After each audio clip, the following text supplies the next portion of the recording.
Well, it's been a very interesting past 24 hours for Hull City as we've been hit by a transfer embargo, financial trouble, and everything is pretty much seeming to go wrong. Hello there, welcome back to the Hull City Fan Central YouTube channel, where today I'll be giving you everything you need to know about Hull City's financial trouble and the current transfer embargo that has been laid out by the EFL. So let's crack straight into what we know so far, or what we knew last night. So last night, it was reported that Hull City were being hit with a transfer embargo. It was then later reported that this embargo would last for 3 transfer windows, so it'll last all the way up to January of 2027. This is all accurate. This has all been confirmed through a Hull City statement released earlier on today, so I'll go through that. It was a very short, sweetened one, but let's go through it. Hull City can confirm that we have received a notification from the EFL that the club is subject to a transfer embargo and a 3-window fee restriction with immediate effect. We will appeal the 3-window fee restriction and are confident of resolving the matter as soon as possible.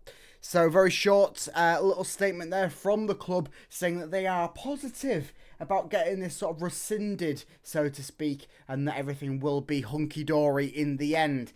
Well, it might not be, but it could be. We don't really know so far. The EFL haven't made an official statement or anything. Hull City have confirmed this, and reportedly this was confirmed on Monday to the club. So we'll get into that in a little bit on how that resolves back to Aston and how some fans, majority of the fan base, are actually upset and angry with Aston, and the whole Aston out debacle is resurfacing. So, we'll first of all go into what this means for Hull City and what it means for up until January 2027, unless things get resolved sooner. So, Hull City are hit with the transfer embargo. This means, currently as things stand, no buying of players for fees. And every transfer, I believe, would have to get run through the EFL. I think at the current standing of things, until Hull City have sort of paid off the debts to various different clubs, I believe that means that Hull City can't even sign a player on a free or loan deal, of course, because they come with subsequential fees attached to, of course, the free transfer. You don't have to pay another club, but of course wages, and then of a loan transfer, a lot of loan deals nowadays resolve in some sort of fee going to the parent club. What does this mean on the grander scheme of things? Well, we know for certain up until January 2027, unless things get resolved, Hull City will not be able to pay for a transfer.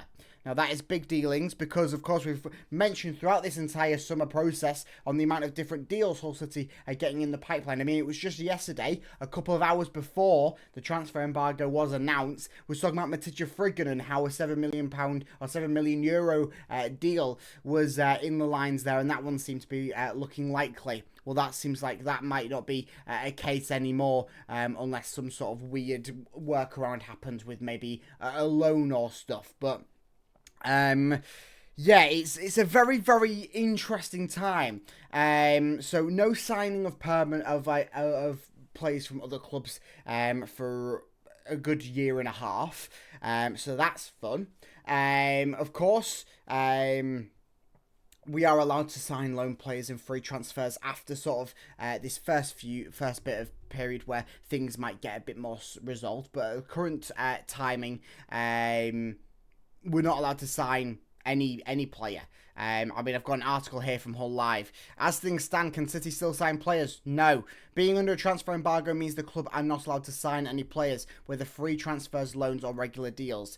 Hull City already have a 23-man squad as well, which means that they cannot claim a need to sign players to staff up the squad, which can be done in these special circumstances by signing unregistered players or loan players. Sending players out on loan does not alter this fact, as loan players would still be counted as eligible in the squad list of 23 players. Now, of course, that feeds on to what will be happening with Matty Jacob. Matty Jacob is still seeming like he's going to get the go-ahead to move to Reading on loan. I believe he's taken his fitness there either today or certainly over the weekend.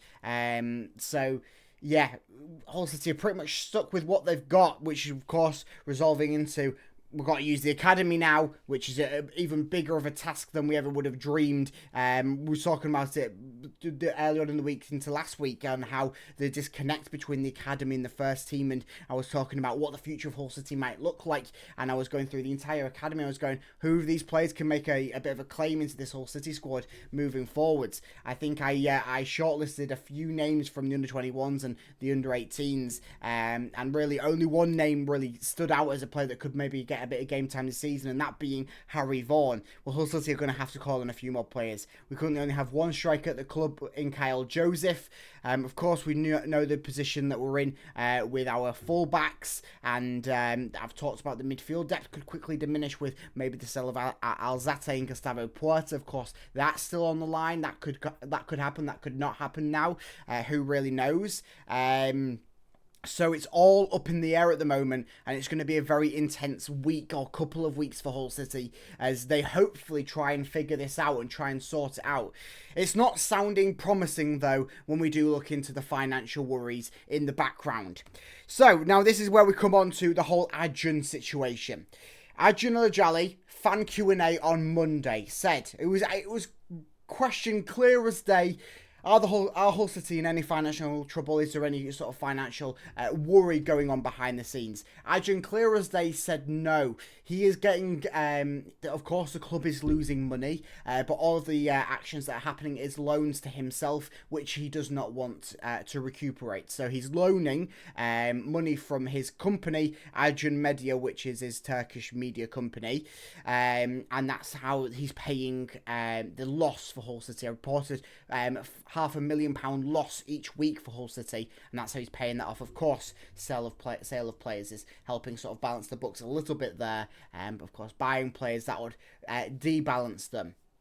But it's not only that. Reportedly, Hull City are also late on paying players within their own squad. They're late on paying external clubs for signings, loan deals. They're also late on paying local businesses and local companies involved with Hull City. We've not got a full name of them, but you can probably guess into some aspect of it with a very few number of local companies involved in Hull City. It's probably like your Cranswick Foods and sort of companies that are involved in some sort of capacity with Hull City there, getting late payments or not even getting paid at all. So we'll go into where this sort of started from. Why did the transfer embargo happen in the first place? Well, it was because we was late to pay a £1 million loan fee for Louis Barry. So, of course, we know Louis Barry was here for the second half of last season. He only played 4 games, was subsequently injured after that. Well, Hull City owed Aston Villa £1 million for that, and they were late to pay it. They were only paid it on Monday, I believe, after the EFL sort of gave them a little warning saying, hang on a second, you're going to go under a transfer embargo here unless you pay this off. Hull City did pay it off, but then the EFL had reasonable grounds to consider the fact that there might be some financial trouble at the club. A little bit of an interesting one behind the scenes on this, where it's unsure whether Hull City actually did need to pay the $1 million, or whether there was some sort of agreement between Hull City and Aston Villa to state that that $1 million was maybe not needed, or what have you. Of course, Lou Barry going down injured, and then of course Hull City in line with Aston Villa this summer to try and get the permanent signing of Louis Barry.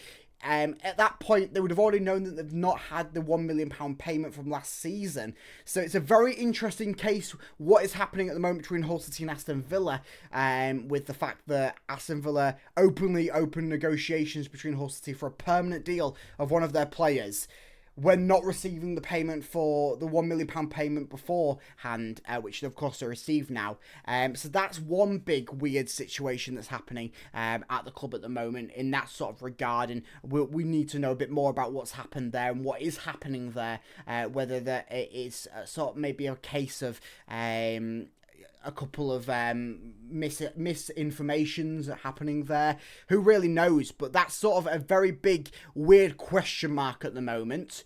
Apparently, a £66 million outstanding payments is what is owed. There was reports about Blackpool being paid or not receiving some of the payment for Kyle Joseph. Of course, we talked about a while ago about the players getting late paid. Apparently, that was a problem with an offshore account and something like that.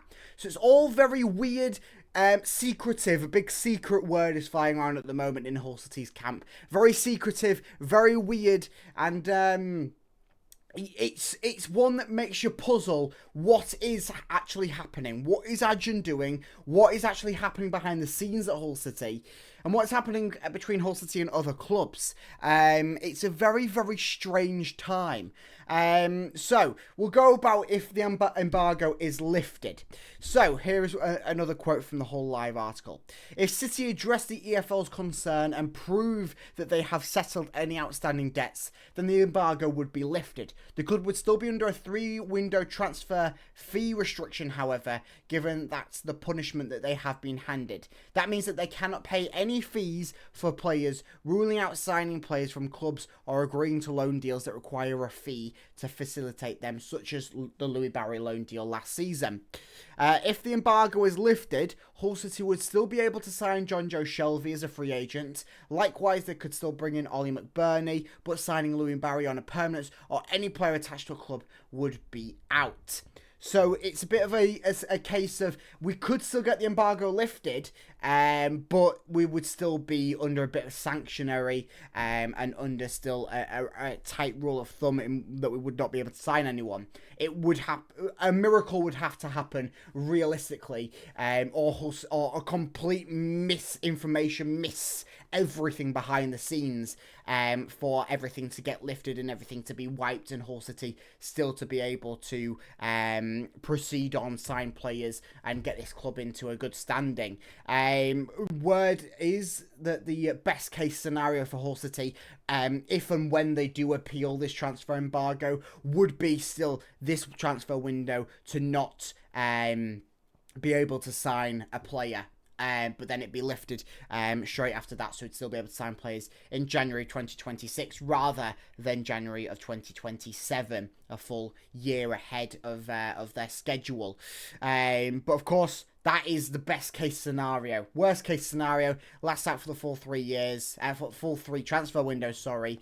And things could, get even worse because at the moment, how is this financial concerns going to get any better? We still have wages on the books. We can't sign any players. We've got the squad we've got the squad that we have at the moment, but players can leave. And in theory, not too many players can arrive. Of course, free transfers and loan deals without any fees attached to them would be on the cards. But it's still very, very much a worst case scenario from minute one for Hull City. Of course, best case scenario, it's gone by the end of this summer. But the late payment of Louis Barry and many more would probably ensue that this transfer window and the 2 more to come after this would probably be affected.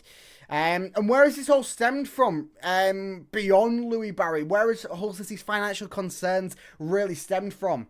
Well, it's because of the big gamble we made in the Liam Rosenior season where we finished just outside of the playoffs, the 2023-24 season, where we signed players on big fees, where we really gambled in that January transfer window to make the playoffs, to make it to the Premier League. There was a big loan fee to Liverpool for Fabio Carvalho, and so many players that we picked up. The loan, I think every loan deal that season had a subsequent fee attached to it, or certainly a majority of them did. Lots of transfers in. That's really where Hull City have been suffering from since, is from that big gamble in 2023-24. Of course, the big turnover every transfer window, not even every year, but every transfer window, we sign 5+ players and we release 10 more. It's really it's not a financially secure way to run a football club, is it? To every transfer window,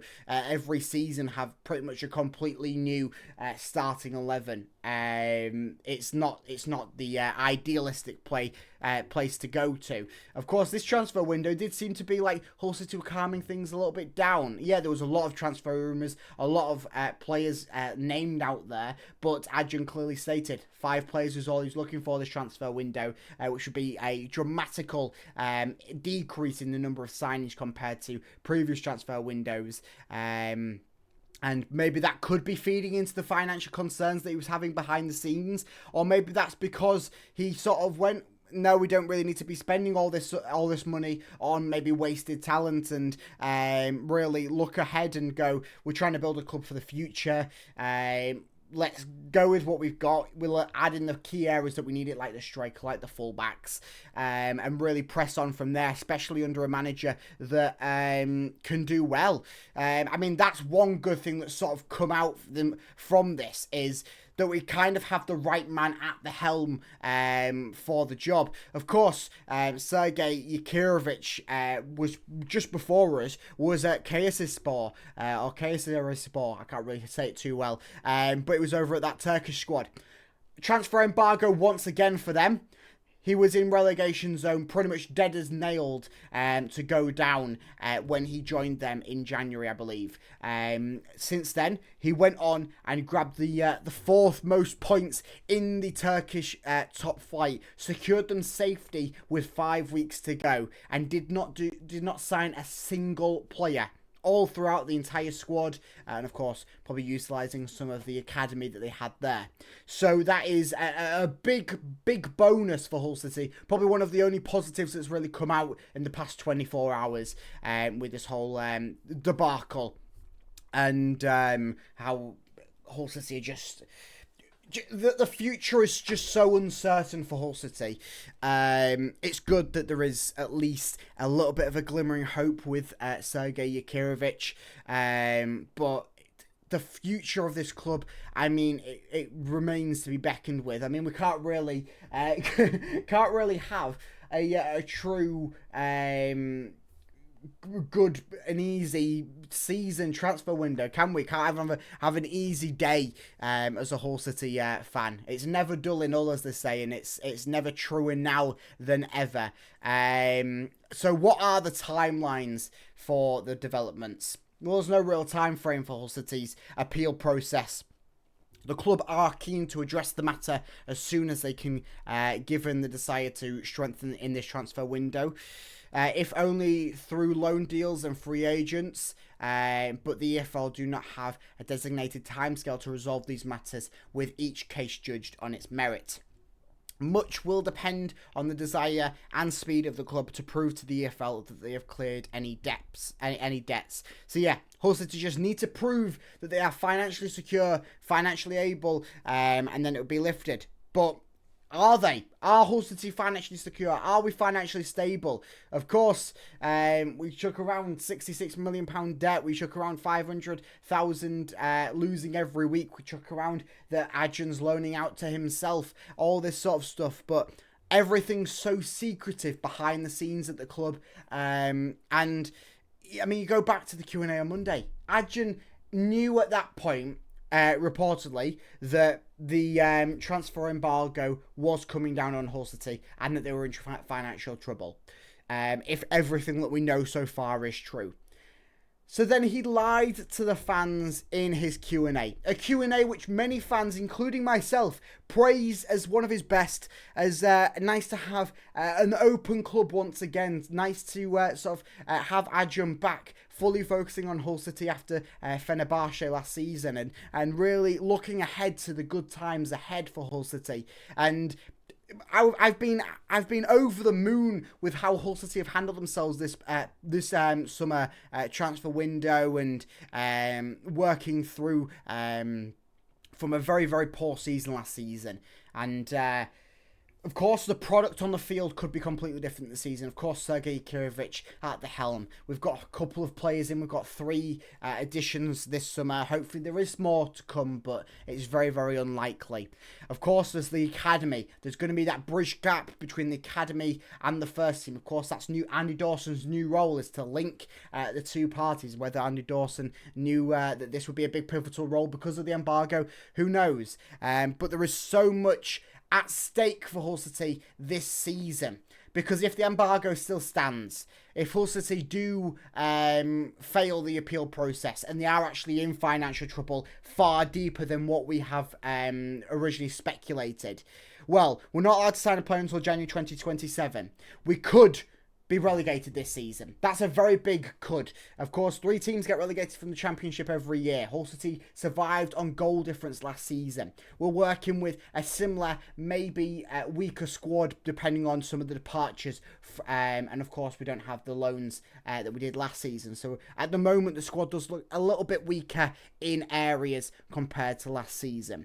It's a big job for Sergei Kirovich. It's a big job for the club, the players, the academy.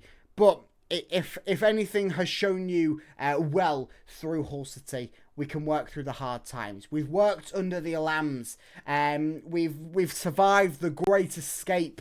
Hull City have had their fair share of bad owners. They've had their fair share of getting locked out at the gates, getting disregarded for owners telling the fans to go and do one. And we've had our fair share of it. But the players, the team, the manager, well, they have the opportunity right now to turn things around and up this upcoming season, really solidify themselves as the mainstay in the Championship, maybe even press on to the Premier League. Of course, that wouldn't be financially or even in anyone's wildest dreams the best situation to really go to the Premier League in this current sort of timeline that Hull City are in deep financial trouble. But if we do get relegated and therefore we will be in League One and still unable to sign players, well, who knows how worse it could get. As this could be the beginning of, not necessarily the end, but it could be the beginning of a very, very slippery downfall for Hull City, and one that we do not want to repeat the what nearly happened with the Great Escape many years ago. So yeah, it's a very, very, very confusing, interesting, and downright upsetting time at Hull City at the moment. I mean, I'm glad that I've done this video today rather than last night, because if I was planning on maybe going live or something last night, and I think if I did, I would have, I mean, we would have all broken down, wouldn't we? It's such an upsetting and distressing time to see any club go through this, but let alone your own. Of course, we're not the only club to be going through this at the moment. Sheffield Wednesday, I mean, you look back 10 years ago, 10th season anniversary of Sheffield Wednesday versus Hull City in the playoff final at Wembley, which Diame won with that goal. But now both teams are under transfer embargoes, under serious problems revolving around the ownership of the clubs and the overall scale of how the clubs are being ran. Of course, for some weird reason that this gets resolved or what have you, we'll be looking ahead to signing some more players. But of course, no matter what happens with Hull City, no matter what this appeal happens, what the process is with Hull City, I will keep you saying everything Hull City, including possible transfers if we're ever allowed to sign a player again, all the transfer embargo stuff, and everything financially wrong, right, and everything in between with the club. So make sure you stay tuned on the Hull City Fan Central YouTube channel by liking and subscribing to keep up to date on everything Hull City. As well, it's never dull in Hull, is it? So I'll see you in the next video. Up the Tigers.